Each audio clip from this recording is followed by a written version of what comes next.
had a nice Thanksgiving. I know I did. Ugh. I don't think I could eat another bite.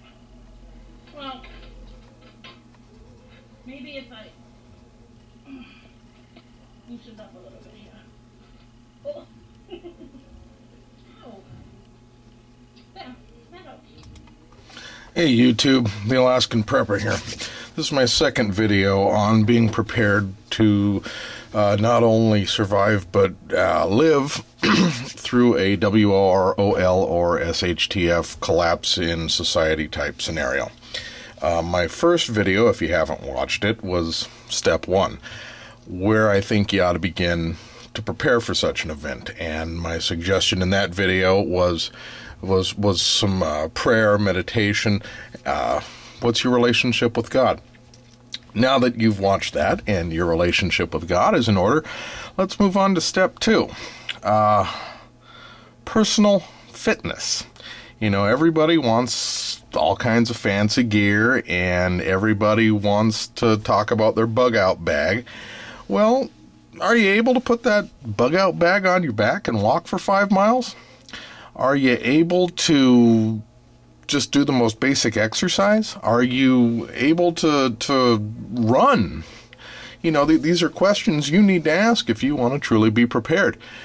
In my experience as a first responder, most of the medical emergencies that I responded to were secondary to some sort of self-neglect, like our friend here enjoying her Thanksgiving dinner. She's going to just continue to gain weight and neglect herself until she's overrun with disease, and then one day her chest is going to hurt and she's going to dial 911.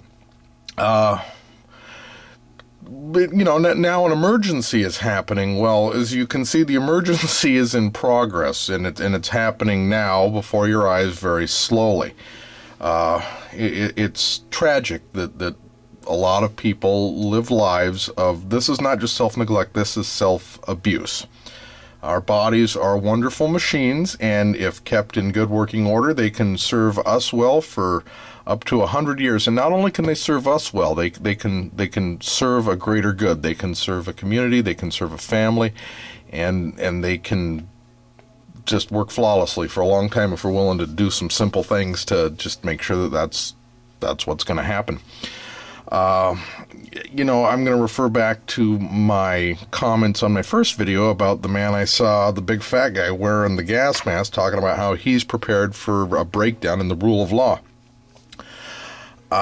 You know, if you got a bunch of gear out there and you're wondering where you are with your fitness, you know, try to use the gear. You know, not necessarily as a drill with the gear, but just as a test to see where you are physically.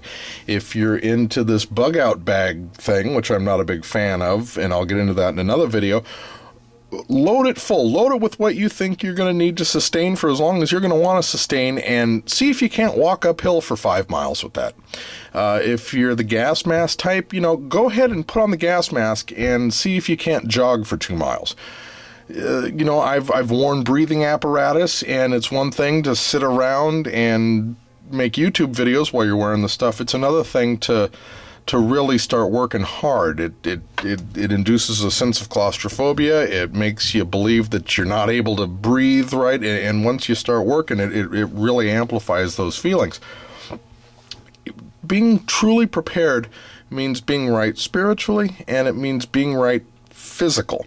All the gear in the world is not going to help you if you're too winded to use it. You know, a lot of guys are into, you know, I've seen videos where guys claim they own 40 guns. Well, you know, I've only ever carried, you know, 1, maybe 2 at a time, a pistol and a rifle. But, you know, are you able to pack that rifle around all day long? You know, we talk about a breakdown in the rule of law. You know, you're not going to throw it in the trunk of your car and go somewhere. You're walking is going to be a primary means of transportation, and you're going to have to take what you need with you. So strap on that gear, put that rifle on, put 200 rounds of ammunition on your back, throw on your gas mask, and see if you can't, see where you go with it. You know, I'm no fitness guru. but I do like to maintain a level of physical proficiency that I believe is not only useful to myself, but will enable me to be a good father and a good husband and a good worker. And it just feels better. You know, you don't have to be in great shape tonight, but I would recommend you just start taking small steps toward being physically prepared for doing what's going to be required to survive a real adversity. If you look at some of the video from Hurricane Katrina, you'll see people trapped on roofs that are probably going to die because they can't swim 100 yards.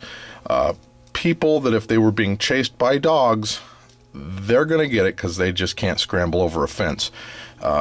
You know, you don't have to be a marathon runner, but I would recommend you bring your body into such a way as to be able to run for 2 miles, to be able to put a 40-pound pack on your back and be able to walk for 10 miles over uneven terrain.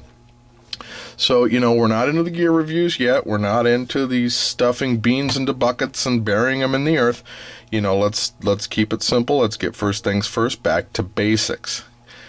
Spirituality, physical fitness. Step 2, physical fitness. Check back again soon. I'm not gonna go into great detail about how you need to get in shape. I'm just gonna gently remind you that if it's something you need to do, you need to do it. There's an old saying, easy does it, but do it. Gonna make more videos. Go ahead and check back regularly, and I thank you so much.